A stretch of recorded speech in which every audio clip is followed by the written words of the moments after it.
Imagine standing on the rugged slopes of a Nevada mountain in the late 1800s. The sun is barely rising over jagged peaks, yet the earth beneath your boots is alive, vibrating with a strange, relentless pulse. At first, you might think it's an earthquake, but no, it's something far more sinister. It's the rhythm of a machine, a mechanical heartbeat that beats not in sympathy with life, but in a terrifyingly steady cadence that could shatter bones and nerves alike. This is the sound of the stamp mill, the very machine that processed 90% of all gold and silver that flowed out of the American West and claimed the lives of countless men who worked within its walls. The building itself is a fortress of wood bolted into the mountainside. Steam pours from the roof in freezing winter mornings, and inside massive iron hammers, each weighing more than a small car, rise and fall in exact sequence. 1, 4, 3, 5, 2. This pattern repeats endlessly, day and night, year after year. The pounding is not merely audible, it is felt through every part of your body. Your teeth vibrate, your chest shakes, your soles tremble against the floorboards. The rhythm becomes so omnipresent that it merges with the very air, saturating it until you don't just hear it, you become part of it. And here lies the dark question that will haunt every worker who dares to step inside. If the machine was so effective at breaking rock, how could it be so merciless to the men operating it? How could it crush iron and stone so efficiently while ignoring the humans who stood mere feet away, exposed to deafening noise, flying iron shards, mercury vapor, and silica dust? This hook is not just about danger, it's about suspense, curiosity, and disbelief. Because while the world outside saw gold, wealth, and progress, the men inside were dying quietly, slowly, predictably. And the most chilling part? The scale of human suffering was already documented centuries earlier. Experts had warned of silica dust, mercury poisoning, and mechanical hazards long before the first Nevada stamp mill was built. Yet the machine continued to run year after year, indifferent to the lives trapped within it. In this chapter, the story promises a journey into a place where technology and greed collided with human vulnerability. The audience is invited to feel the pulse of the mill, see the flying iron, hear the deafening mechanical symphony, and confront a question that no one dared answer for 50 years. How could a machine kill so consistently, and yet no one stopped it? This is a story of gold, death, and the eerie rhythm of a machine that became more than just a tool. It became an unstoppable force, shaping both the economy and the fate of every man who dared to work inside. The stamp mill wasn't just a machine.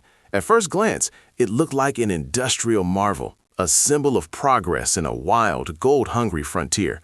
But beneath its mechanical elegance lay a system designed solely to break rock, and the men who operated it were considered incidental. Imagine stepping inside one of these mountainside mills for the first time. The air is thick with steam and dust. The floors vibrate beneath your boots. Massive cast iron rods hang from timber frames, each one 5 feet long, each tipped with a heavy iron shoe weighing anywhere from 500 to 1,000 pounds. Above them, a horizontal camshaft rotates with hypnotic precision, catching the small steel tappets atop each rod, lifting the stamp and releasing it in a sequence as relentless as a death clock. 1, 4, 3, 5, 2. As you watch, the rhythm of the hammers hitting the rock becomes more than sound. It's a force that shakes the air, the walls, the floorboards, and every human standing near the machinery. Hundreds of these blows occur every minute, hundreds of pounds of iron colliding with quartz ore, pulverizing it to extract the precious gold hidden within. To the outsider, it's a marvel of engineering, elegant, efficient, and unstoppable. It doesn't tire, it doesn't hesitate, and it doesn't care who stands nearby. Every strike, every vibration, every particle of flying dust and iron is part of a system whose purpose is singular: extract gold at any cost. The true genius of the stamp mill lay in its adaptation from the tin mining designs of Cornwall. California miners improved it. They replaced soft iron with cast iron, redesigned the cams so the stamps rotated slightly with each rise and fall to distribute wear, and optimized the mortar boxes to process half again as much ore as the original design. By the 1870s, hundreds of these mills were operating in California alone. The machine had conquered the landscape just as decisively as the gold it unearthed. But here's the question that chills the blood. While engineers celebrated efficiency, no one considered the human cost. Every vibration, every impact, every toxic particle released into the air had a direct effect on the men feeding the ore into the stamps. The system was designed to optimize throughput, not survival. And yet, because the gold was so valuable, the industry ignored the risks. Mercury vapor, silica dust, deafening vibrations, flying iron, all of these dangers were secondary to the relentless march of production. Imagine standing at the mortar box, shovel in hand, learning to time each movement to the 1-4-3-5-2 rhythm. One misstep and a stamp drops empty on iron, sending shards of cast iron into the room. One wrong angle and the shock waves rattle your bones. One inhalation too deep and invisible glass dust begins its slow assault on your lungs. You are now part of the machine, not in control of it. And yet, the machine runs perfectly, day after day, indifferent to human suffering. The stamp mill was more than just a machine. It was a mechanical predator, engineered for gold, blind to life, and unstoppable. In this chapter, we step fully into the machine, feel its pulse, hear its deafening cadence, and confront the unsettling truth. Progress, wealth, and power were measured in gold extracted per ton of rock, but human survival was not even on the scale. The question lingers: how could a machine designed for production become a silent killer for decades without a single regulation slowing it down? This is where the story's tension begins. The machine works flawlessly, but its perfection comes at a cost so invisible, so pervasive, that the men inside barely notice it until it's too late.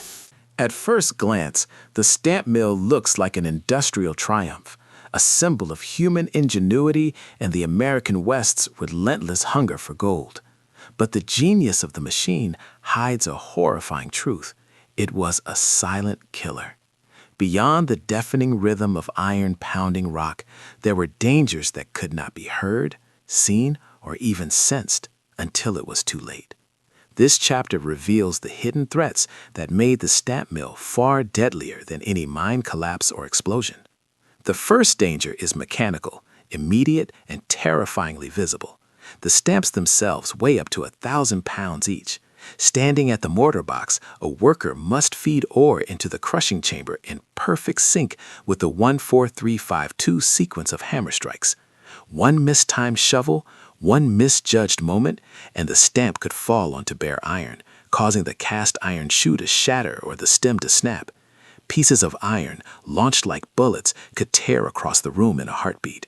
In the chaos of steel, wood, and dust, no scream could reach the ears of nearby men. All you could do was feel the rhythm change, sense something gone wrong, and pray it wasn't your turn.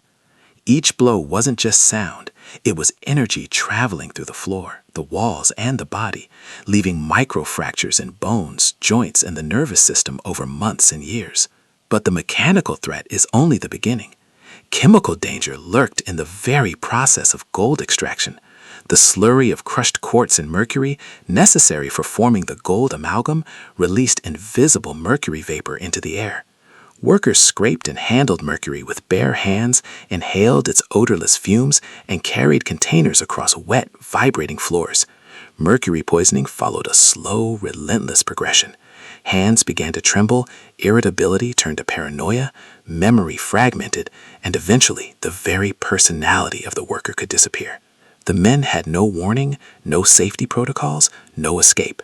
Mercury, like the stamps, was blind and impartial. It did its work efficiently while destroying human minds and bodies. Then comes the deadliest danger of all, the microscopic killer hiding in the dust. Quartz rock crushed into fine powder releases glass-like particles invisible to the naked eye, light enough to remain suspended in air indefinitely. Breathing them day after day, month after month, the dust penetrates deep into the lungs. The immune system attacks, fails, and attacks again, creating irreversible scar tissue. Silicosis, known since 1556, slowly suffocates its victims. By the time symptoms appear, a persistent cough, shortness of breath, it is already too late. Workers die years before they expected, quietly, almost invisibly. The industry documented these deaths, but distributed them thinly enough across hundreds of mills in decades that no urgent regulation ever came. The hidden danger of the stamp mill was not a single catastrophic event. It was a triple threat: mechanical, chemical and microscopic. Each danger alone was deadly. Together, they created a system of prolonged, inescapable mortality. This is the dark, almost surreal irony of industrial progress. The machine that built the West also quietly consumed its builders. The chapter ends with a chilling question to the audience. How could an entire industry operate for 50 years, fully aware of these dangers, without stopping to protect the men inside? It sets the stage for the next chapter, where we step into the workers' shoes, feeling the rhythm in their bones, the tremors in their hands, and the dust filling their lungs. The hidden killers are not gone. They are invisible, relentless, and impossible to ignore once you understand their presence. To truly understand the stamp mill, you have to step inside, not as an observer, but as a worker. Imagine being 24 years old, far from home, standing in a mountainside building where the air vibrates with a deafening, unrelenting rhythm. The first thing you notice isn't the heat or the dust, it's the sound. A mechanical heartbeat pounding through the floors, the walls, the very bones of anyone who dares to stand near the hammers. 5 iron stamps per battery, each weighing 500 to 1,000 pounds, rise and fall in precise sequence. 1, 4, 3, 5, 2. That rhythm isn't just sound, it's life-consuming energy, absorbed by your body day after day, shift after shift. You don't think about it, you feel it. And if you survive long enough, it becomes a part of you. Your job at the mortar box is deceptively simple. Feed ore into the crushing chamber, timing every shovel with the stamp's cadence. But one misstep could mean a flying shard of cast iron, a snapped stem, or a shattered shoe. The machine does not stop. It does not hesitate. It is indifferent to human error. Yet, somehow, the men learn. They internalize the rhythm in their muscles, bones, and reflexes. The 1, 4, 3, 5, 2 sequence becomes a silent language, a daily negotiation with a machine that could end their lives in an instant. But mechanical dangers are only the beginning. Mercury and silica dust invade every breath. The gray, heavy amalgam scraped from copper plates contains mercury, and every retort room is a vapor-filled oven at 675 degrees Fahrenheit. Tremors creep into hands, memory falters, and paranoia settles in without warning. Silica dust, fine as glass powder, infiltrates the lungs, slowly building scar tissue, leaving men gasping for air years before they expected. Deafness is almost universal. Tremors and chronic pain follow. Yet, despite this, the men keep working, not because they want to die, but because survival means gold, wages, and a fragile hope of a better life in the harsh West. Daily life inside the mill is a relentless grind of heat, vibration, and dust. There are no breaks that matter. You eat, sleep, and walk to work to the same deafening rhythm. Towns that grow around these mills are organized around the stamp's cadence. Every street, every tavern, every moment of leisure is under the shadow of that hammering heartbeat. Workers watch friends and coworkers deteriorate, cough, tremble, and fade, knowing the same fate will eventually claim them. Some adapt, some ignore, and some succumb faster than others. Strength is not a virtue here. It accelerates death, because the harder your lungs push, the more dust you inhale. Yet for all the suffering, there is no public outcry. Accidents are recorded individually, but the systemic harm, the silicosis, mercury poisoning, and vibration-induced injuries is invisible in the grand ledger of profit. The men are replaceable components, quietly consumed, while gold flows east to finance railroads, cities, and industrial expansion. By the end of this chapter, the audience understands the human stakes like never before. The rhythm of the stamp mill is a pulse felt in bones and lungs, the mercury a slow poison, and the dust a silent executioner. The machine may be genius, but it comes at the ultimate human cost, and the question lingers: how long can men endure this mechanical predator before the system finally bends or breaks? To understand the stamp mill, you have to go back in time, before the deafening rhythm, before the mercury vapor, before the dust that would slowly consume men's lungs. You have to step into the gap between the legendary California gold rush of 1848 and the rise of industrial mining technology. Gold had once been easy, plentiful flakes in riverbeds, waiting for anyone with a pan or sluice box. By 1852, that era ended. The placer deposits were exhausted, leaving only gold locked deep inside quartz veins, glittering temptingly but untouchable to simple tools. Enter the problem.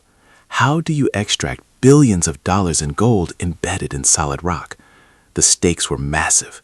Investors from the East poured capital into mines, desperate to find a solution.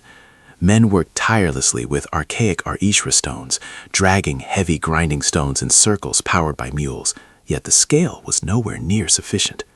Ore worth millions sat trapped in mountains because human labor and simple machines could not keep up. The solution came from across the Atlantic. Cornwall, England, had been using cam-driven hammers in tin mines for decades. Their designs inspired California engineers to experiment and innovate. They replaced soft iron with cast iron, redesigned cams, and reimagined the lifting sequence, creating what became known as the California stamp mill. Efficiency skyrocketed. A single mill can now crush massive amounts of ore continuously, unlocking gold that had been unreachable for centuries. By 1875, nearly 400 of these mills were operating in California alone, processing 90% of all quartz-bearing ore in the American West. The machine's brilliance, however, concealed a dark reality. In pursuing wealth, the human cost was ignored. The historical context adds a layer of chilling inevitability. Mining towns like Virginia City, Bodie, and Tombstone sprang up not for beauty, culture, or commerce, but around the stamp mill's industrial pulse. Every street, every tavern, every moment of life was organized around the machine's schedule. Workers who came west seeking opportunity found themselves in a system where profit dictated survival, and life was measured not in years, but in shifts. The mills were efficient, brilliant, and ruthless, an engine of progress that demanded a human toll in silence. This chapter also highlights the irony of historical knowledge.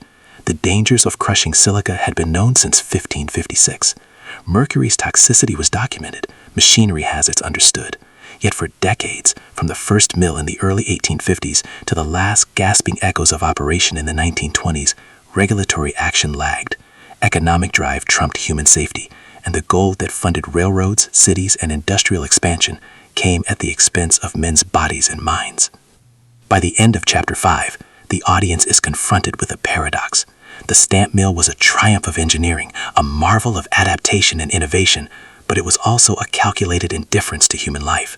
The question lingers: how could such an advanced society allow men to be consumed in the pursuit of wealth? And what does that say about the price of progress? Suspense builds as the stage is set for the disaster moments to come, when the brilliant design collides with the brutal reality of human vulnerability. The brilliance of the stamp mill came with a terrifying cost, and it was in the disaster moments that the machine revealed its deadly truth.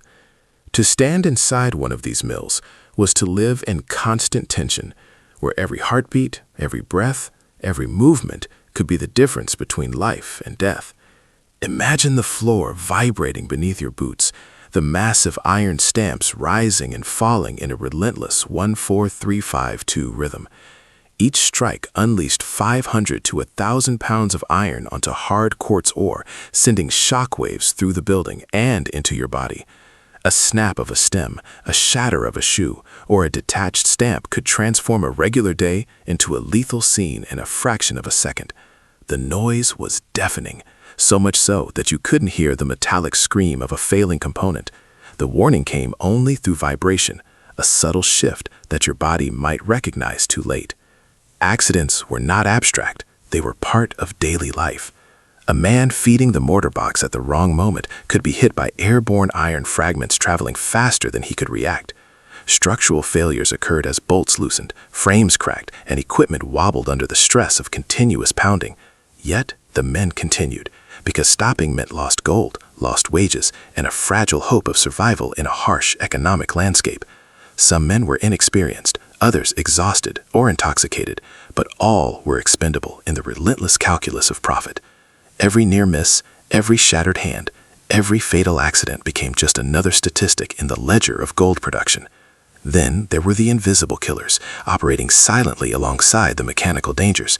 Mercury, used in the amalgamation process, vaporized at 675 degrees Fahrenheit in retort furnaces, filling the air with an odorless, invisible poison. Men inhaled it day after day, their hands shaking, memory faltering, paranoia creeping in, effects that were gradual, insidious, and irreversible. Silica dust, a microscopic glass-like substance, hung suspended in the air, bypassing the nose and throat to embed deep in lungs. Over years, this dust formed scar tissue, causing silicosis, a slow and agonizing suffocation. Unlike explosions or cave-ins, these deaths didn't make headlines. They were cumulative, dispersed over decades, quietly consuming men, while gold flowed freely to the east. Historical records show that at a single Nevada mill around 1900, 30 men died over 2 years. Yet the system did not react. No safety protocols, no government intervention, only the continuation of the machine's merciless rhythm. The disaster was both immediate and prolonged, instantaneous in flying iron, slow and lethal in dust and mercury. The men lived with a daily tangible tension, the omnipresent risk of catastrophe pressing on their bodies and minds. By the end of Chapter 6, the audience is immersed in a world where every second holds potential disaster, every action a gamble with fate. The stamp mill is no longer just a machine. It is a living predator, precise and unrelenting, consuming lives in the pursuit of wealth. Suspense peaks here, raising the crucial question: how could an industry allow this combination of instant and cumulative danger to persist for decades without reform? The stage is now set for the exploration of the vast impact of the mill on society and history. By the late 19th century, the stamp mill was more than a machine. It had become the backbone of the American West's explosive transformation. While the men inside fought for survival against deafening vibrations, airborne glass, and invisible mercury, the machine was quietly shaping cities, fortunes, and an entire nation. Picture Virginia City, Nevada, streets humming with the rhythm of industry, businesses sprouting to feed the ever-growing workforce, and wealth pouring out of mountains in golden streams. The Comstock lode alone, processed through relentless stamp batteries, produced hundreds of millions of dollars in ore, funding transcontinental railroads, financing booming cities, and fueling post-Civil War industrial expansion. The economic footprint of these machines was immense, touching every corner of the young United States. The stamp mill's influence was not just monetary. It dictated the very structure of life in mining towns. Communities organized themselves around the sound and schedule of the mills. Workers timed their routines to the rhythm of the stamps. Markets, services, and even social life revolved around their relentless cadence. Yet, while society prospered, the human cost was almost invisible. The men who made this wealth possible were rendered nearly anonymous in history. Their deaths, whether sudden from mechanical accidents or slow from silicosis and mercury poisoning, were dispersed, recorded in fragments, and ultimately ignored in favor of economic output.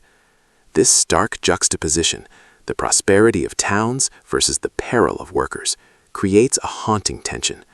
Audiences are drawn into the ethical paradox: immense wealth built on human suffering, a silent ledger of lives spent in pursuit of gold. Globally, the stamp mill revolutionized mining practices. Engineers from Cornwall had inspired the original design, but California innovations improved efficiency and scale, creating a blueprint that other mining regions would follow. These machines showed how human ingenuity could conquer natural barriers, turning solid quartz into cash, but also exposed the brutal limits of progress when laborers were treated as expendable. The lesson was both technical and moral. Technological advancement without safety, oversight, or ethics creates silent casualties that may not be recognized until decades later. Moreover, the long-term environmental impact of the mills is staggering. Mercury contamination from amalgamation persists in rivers and soil even 150 years later, a ghost of industrial ambition. Tailings piles leach toxins, a reminder that the consequences of the stamp mill extended far beyond immediate profit and immediate peril. The gold, processed with precision and efficiency, transformed the American economy, but left scars on the land and its people. Chapter 7 forces the audience to confront the magnitude of this paradox. The stamp mill was a marvel, capable of processing massive ore volumes with machine-like precision, yet it did so at the expense of men, communities, and ecosystems. The suspense lies in the contrast. While viewers marvel at engineering genius and wealth accumulation, they are reminded of the silent human cost, the forgotten miners whose bodies and health were collateral damage. The key question lingers: how much of the prosperity we celebrate is built on sacrifices we rarely acknowledge? This sets the stage for the final chapter, where moral legacy and enduring lessons are revealed, leaving viewers both awed and unsettled. As the last stamp mills fell silent in the 1930s, The roar of industry that had once dominated the mountains and valleys of the American West faded, but the echoes of its legacy remained, etched into both the landscape and human history. The gold had been extracted, the wealth distributed, cities built, and railroads laid. But the men who powered this relentless machine had paid a price that is almost impossible to quantify. Their names rarely appear in historical records. Their deaths were slow, dispersed, and often invisible to society that celebrated the riches they produced.